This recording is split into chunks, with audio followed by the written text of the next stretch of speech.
Hey, Chef Billy Parisi here, and I'm going to show you how to make some delicious grilled salmon tacos. The first thing we are going to do is make a delicious salsa. So I'm going to add in some small diced mango, some papaya. You can do either mango or papaya or both. Next, some red onions, jalapeños, cilantro, a little bit of lime juice. Season it with salt and pepper, and then using a spoon, we're just going to combine all of these ingredients until mixed and then set it to the side in the refrigerator. Now to make some avocado cream, go ahead and add in a peeled, pitted avocado. We are going to mash using a hand masher. You can use the backside of a fork, whatever you have.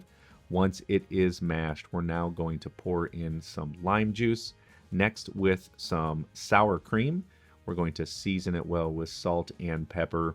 And then again, using a spoon or a whisk, combine it and then set it to the side. Now for some delicious wild-caught salmon. June is peak salmon season, which means we are loaded up with salmon, and it's flown in from the Pacific Northwest to your door for some delicious wild-caught goodness. We are going to add some olive oil to the top. We're going to season it up with a little bit of onion powder. Next, some garlic powder. Now we're going to evenly sprinkle on some chili powder. And then last but not least, we're going to sprinkle on some cumin powder, and this will do it for all of the spices. However, we do need to season it with salt and pepper. Once it is seasoned up well, remember this is skin side on still. We are going to a very hot grill. We're going to add it in there, shut the door. It's going to cook for about 12 to 15 minutes. We're going to come back.